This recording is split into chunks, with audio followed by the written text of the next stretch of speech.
Welcome back. This is our part 2 of our Outlander book talk.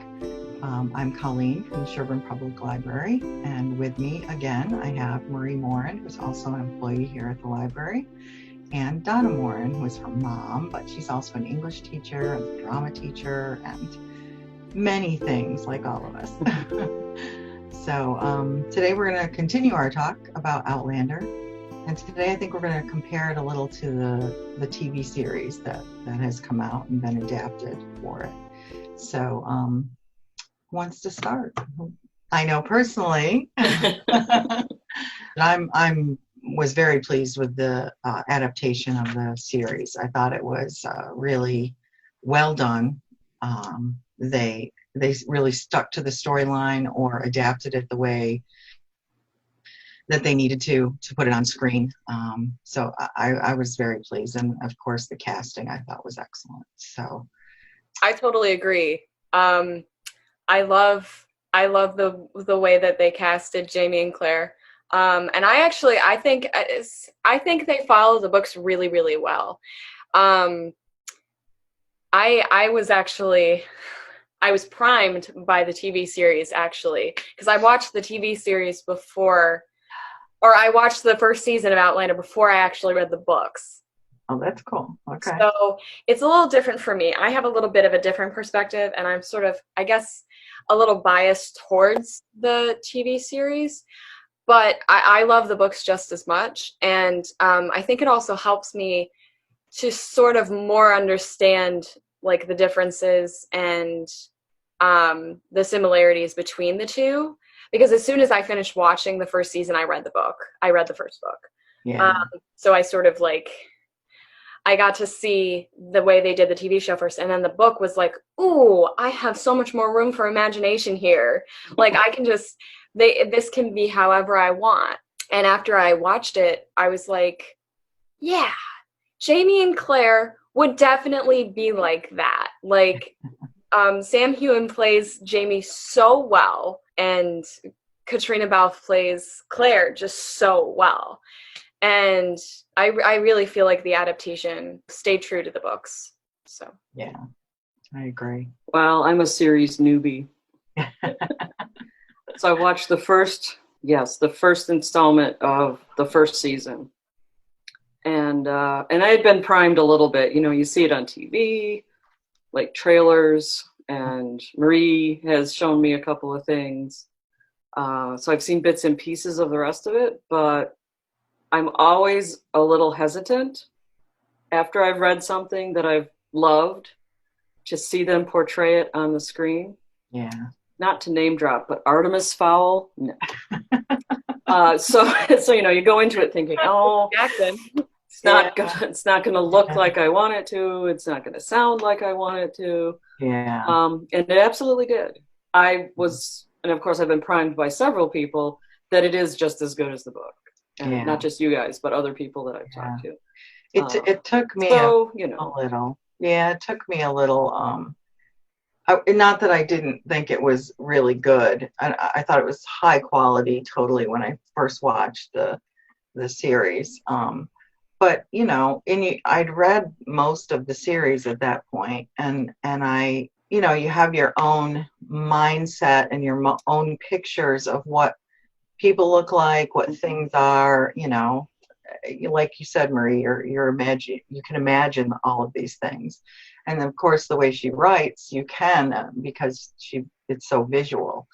So in my head, things looked certain ways and people looked certain ways. And of course, I think Jamie was probably the hardest one to cast because of the way he's described in the book. He's tall, he's red-headed, he just stands out. He's like a head above everybody in the crowd. So when I first saw Sam Heughan, I was like, he's not very tall, you know?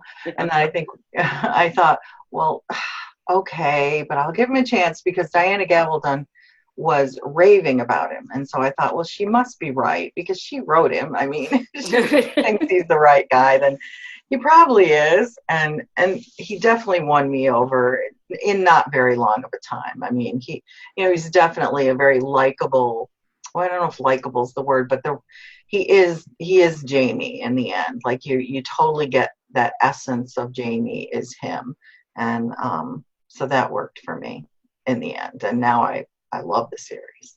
And something I think you just mentioned was Diana Gabaldon, like raving about him. She was so incredibly involved in the whole process, which I think is really important, because I'm one of those people who going into a movie that has been adapted from a book, I'm able to sort of separate my feelings because I know it's never going to be the same. Right. The one movie I was just totally abhorred by for the adaptation was Percy Jackson, but that is for so many reasons, because they didn't even try to get it right. They did not even try. That's had the wrong color hair, for crying out loud. I know. And there were ages. They started at 16. They didn't even try to get it right. So that's one thing. But when a movie tries to pretty much stay true to the series, to the series of books, then I'm like, okay, I'm fine with that. I can like have feelings about it, but I know it's never going to be the same, because there are just things that you can't put on a screen, even if you can imagine them, you know? Like there are some things that just won't make it or don't make it. But I think that's part of the reason why the series is so close to the books, is because Diana Gabaldon was incredibly involved the whole way through. If I'm not mistaken, I'm pretty sure she did some screenwriting for the show.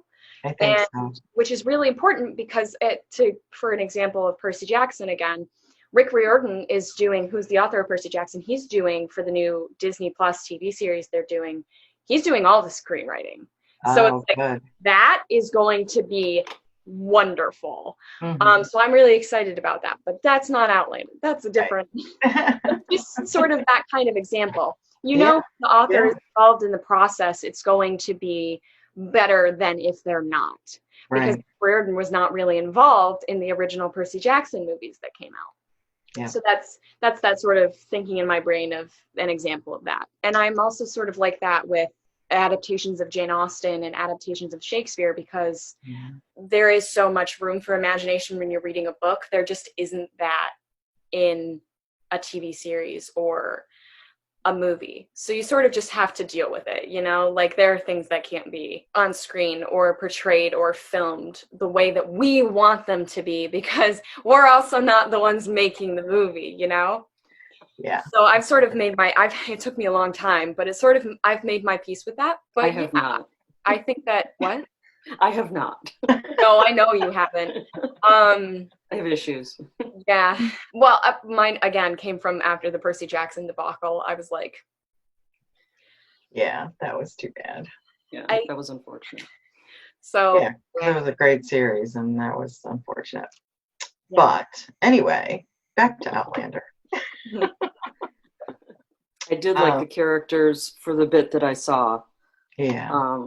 They fell into place for me fairly well. Like Jamie should have been taller and broader, and but brawny is a word she uses frequently. Yes, I forgive it. But yeah, that's and I liked Frank. I liked Frank and Claire's. Yeah. Tobias Menzies. Let's talk about him at the beginning. Because Tobias Menzies does a really, really good job as Frank. Because he's amazing. The difference between Frank and Blackjack Randall, he is such a talented actor. Yeah. And he's been in other stuff, like he's been in Game of Thrones, and he's been in, a bunch of other stuff. But just the way he's able to play each of them exactly how they can be played is incredible to me. Yeah. Because that was one of the first things I wondered is, are they going to use the same actor? I totally would use the same actor. Yeah. Right. If they could do it, because she, she's got that moment of Frank.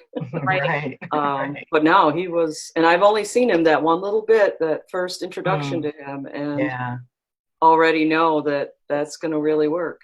That's going to work well. And just, you always know that somebody is a really good actor when you absolutely abhor and hate their character so much. True. And then you do an interview with them and they're the absolute polar opposite of that. It's just Lena Headey, who plays Cersei in Game of Thrones. She's the same exact way. She's a huge hippie. I love her. Right. But like in the show, of course, we all hate her, but we're supposed to. Right. Like those actors that can do that. It's just it's amazing. Yeah. Amazing. Yeah, I love him. I think he was perfect, honestly. Yeah. The one that surprised me, and I have to go back and look at, because like I said, I haven't read the original series in a long time. Murtaugh, for me, when I first met him in the series, in the TV series, was not what I expected at all. In my brain, Murtaugh was older and smaller, and this is just because of my something. No, I know he's totally very different than what I expected him to be. Now, that being said, I love him in the TV I love series. Duncan LaCroix. I loved him in the book because he's such a he cares so much for Jamie and really just looks out for him. And I wasn't sure in the beginning of watching the series. I'm like, because he seems like he's not much older than Jamie. He's very close in age, and in my head, Murtaugh was much older. And maybe I'm mistaken because I missed something when I was reading it. But in the end, I love Murtaugh on that TV series. He is Duncan LaCroix played such a good Murtaugh. Like, he in my opinion, I loved Murtaugh in the books, but Duncan LaCroix took it one step further in my opinion, because there was just something about him that was like, like this man, I would love him to be my weird uncle. Like, that's what I want from him. That's what he's supposed to be. So I really liked him, and I love the guy who plays Dougal. He's the only actor I can remember the name of right now. I can't think of it either, but the guy who plays excellent Dougal, so good, good. Another one that you're okay with sort of hating a little bit, but he's still like, as opposed to Blackjack Randall, he's still like, you still sort of root for him in like some weird way, like in some instances, especially because he's excellent. I can't think of his name right now. I can't think of his name either. Begins with a T, I think. I don't know why, but anyway. But yeah, I think he's excellent. And Dougal Dougal's one of those characters where you like him, but you also hate him sometimes because he's just not. Graham McTavish. Yes. I knew there was a T in there somewhere. Yep. Graham McTavish. I always laugh about it because Jamie says his name is McTavish, Jamie McTavish, at the beginning. Oh, right, yeah. Before he's like, oh yeah, I'm Jamie Fraser. I'm a wanted outlaw. I always laugh about it because I'm like, oh, Graham McTavish. Yeah. Must be a relative. Yeah. But yeah, the casting has been excellent. I think overall in the whole series. John Gray. Yeah, I don't really think I've gotten far enough for that. I really love John Gray. I mean, in the end, I've read his books. Did you go on and read the books? I didn't. I wanted to, and then I forget. I got distracted. Are they novellas or are they full blown? Well, I don't know. I guess some of them are novellas, but they're small. They're not certainly not as dense. I ended up reading him because I just found him like such a fascinating character, and I just really wanted to know more about him. Yeah. And I do love the guy who plays him, and I don't know his name at this point either. I don't know his name. But he's much more. There's again, it's like all those things that you had in your head. You know, when you start watching a series, you're like, well, that's not what I had in my head, but in some ways he explains, he fits the bill so much better than I expected. I didn't know there were parts of John that I couldn't quite pin down in my mind. What does that look like? What does he look like, or what? But he's perfect. I think I said the same about Claire, or at least in one of our talks. I felt Claire, for me, I loved her as a character, but I could not, imagine what does she really look like? I mean, they describe her very well and all of this, but I just couldn't get a picture in my mind. But now I have a great picture, and she's perfect. Yeah. Katrina is just super. Yeah. Just the right person. And I just, Katrina Balfe's story to me in general is just fascinating because she was originally an Irish model. Like she was a model in the early 2000s, and she didn't have a whole lot of acting experience, but the way that she just head on took on the role of Claire, a very, very, very complex character. Yeah. It's like another like wonderful actor, and a testament to like her abilities. And of course now that she's been in Outlander, she's gone to be in other like movies and stuff like that. Yeah. Like Ford versus Ferrari. I haven't actually seen that yet. I saw that recently. Yeah. It's interesting because I was like, oh, that's her. It's yeah. that's Claire. Dale's wife. Yeah, I know. No. It's and just, I think she's been in a couple of other things now too, but yeah, probably. Yeah. it's just like her story is just so interesting. Yeah. I know we talked about we wanted to talk about the time period. They have, the series has the challenge of portraying now and then, or whatever, the modern world, so to speak, in the 1700s in Scotland. And I think I'm kind of amazed by their ability to make it look very real. I really felt like I was in the 60s, when they go back, or 50, well, it's before after that. The war. Yeah, I was just thinking about later when. No. All that. Yeah. But after again, the war, yeah. Only seen the first. The first full episode, but the whole, actually, all of the war scenes were just a little too real, which is not a bad thing necessarily. Their attention to detail, I noticed, and I'm sure I didn't catch nearly as much of it as there is because I've, seeing it for the first time, I'm thinking about all the different stuff. As somebody who's watched the series like 4 times, because sometimes it's just easier to watch TV than read a book. And Outlander is like my comfort series, even though there are a lot of uncomfortable, one of my comfort series, even though there are a lot of uncomfortable things and topics that happen. But you learn something new every time. Like you notice something new every time. Yeah. You just said it. Their attention to detail is crazy. And part of that is also using Diana Gabaldon and her techniques within the TV show, because otherwise, like, I don't think there would be that much like attention to detail. I mean, there might be. I mean, a lot of historical shows now are very conscious in a way that they never used to be. I don't know where I was going with that. It's okay. Well, no, and I've always been fascinated by time travel. H.G. Wells, I mean, all of that. It's always been fascinating to me.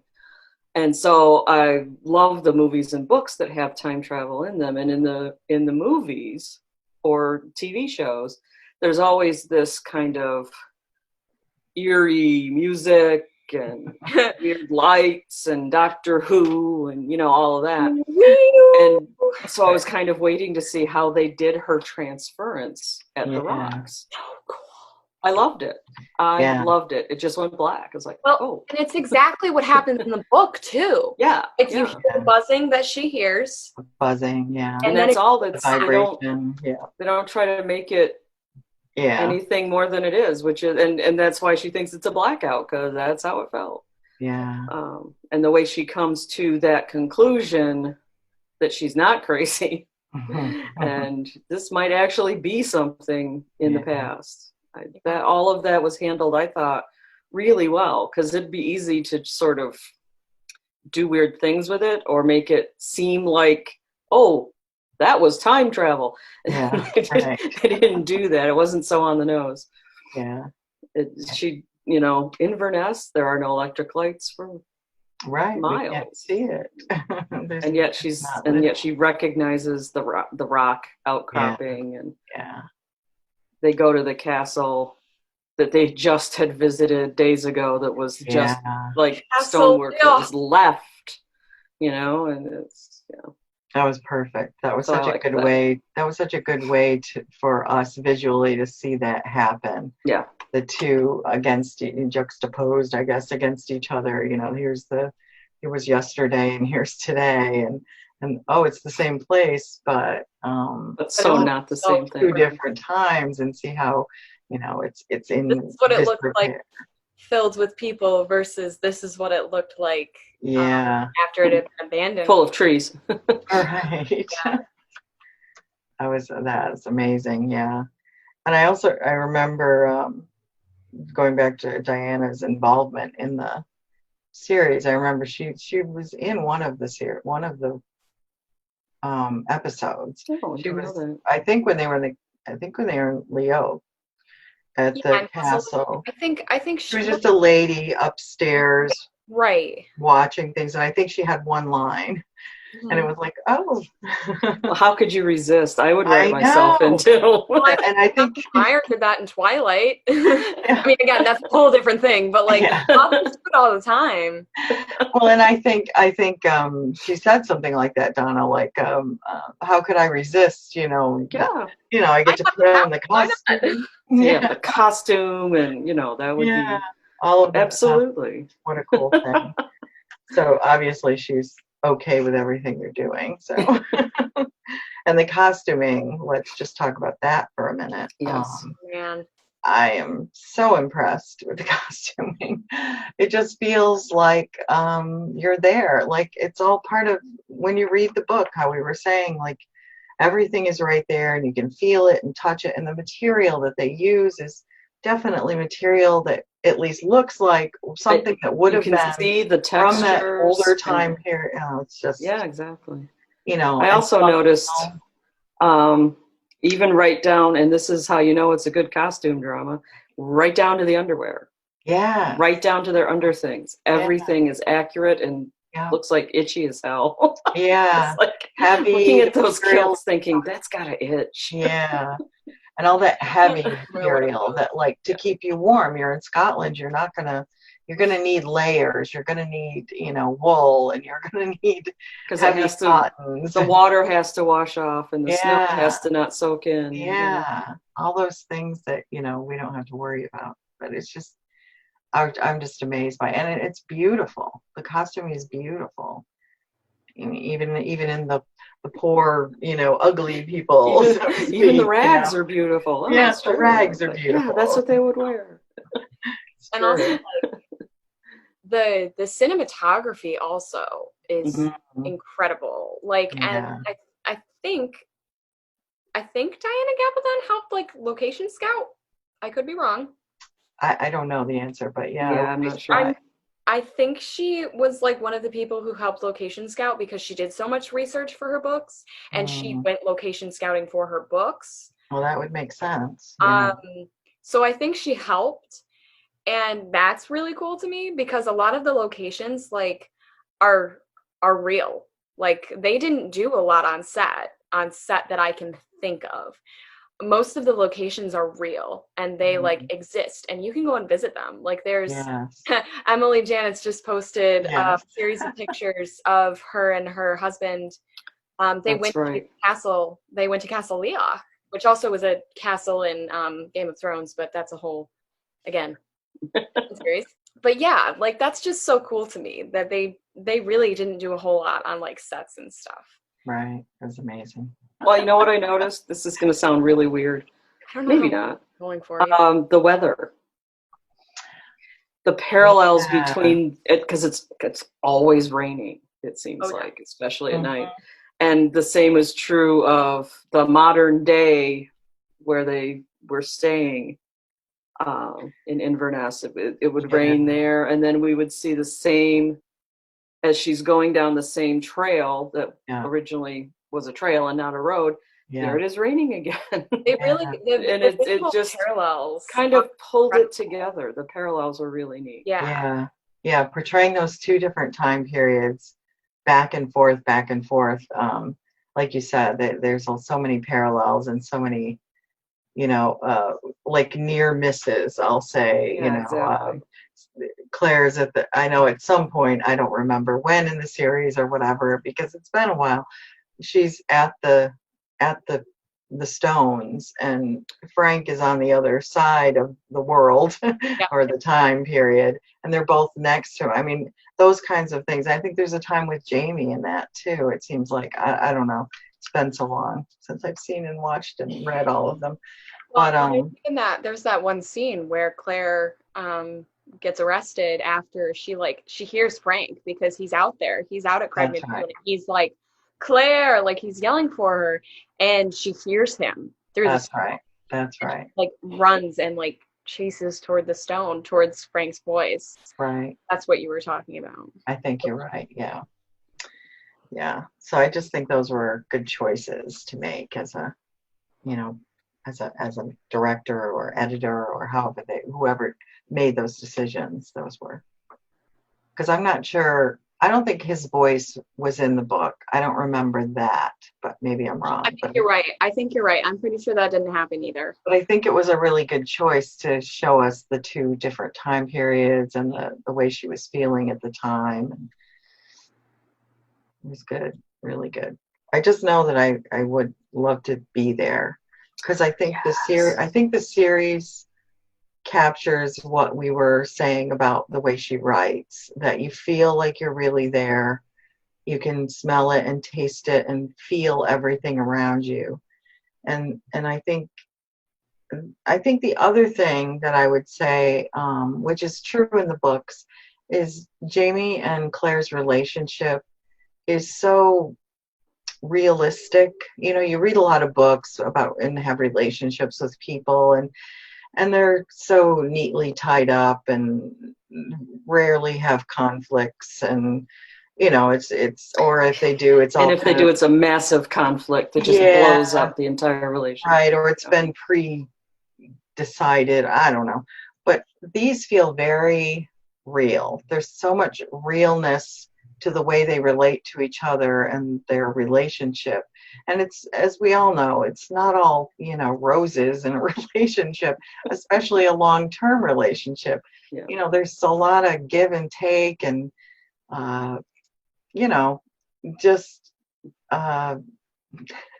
to get through it, you know, just everyday life is just just to like adult every day. Right, the minutia of everyday life is just what's for dinner. Yeah, for the rest of your life. Right. But I just feel like they really portray that as much as they do in the books, in the series, because and that's, for me, part of the reason it's so appealing, is that it feels so real. And like you can almost get your therapy from reading it, like, oh, this is how I should be working out my relationship, you know, or whatever. There's just pieces of it that you think, oh, that's really good advice. I should be that way when I, you know, are confronted with some issue with, you know, my spouse or something. I don't know. I just thought it was very real and very interesting that both the series and the books do that. So another yay for both of them, you know. So I think we're going to wrap it up. Is that true? I think so. Anybody got any last words to say? Or I need to watch more. Yes, you do. Now that I've started. Even if you want, I will rewatch it with you again. Yeah. I know you will. We could have a watch party, you know. No, I appreciate you guys doing this with us. It's been a lot of fun. Talking about our favorite series, favorite TV and book series. So we encourage you all, of course, to go out and rent or buy that book from... we have the DVDs. We have the DVDs and the books at the library. So please come get them. But yeah, we encourage you to do that. Or if you don't like that, read something else, because you know, just read. We're a library. That's what we like you to do. So thanks again, and we will see you soon. We will be back with another book talk, but it'll be on a different subject. So keep watch. Take care. Thank you.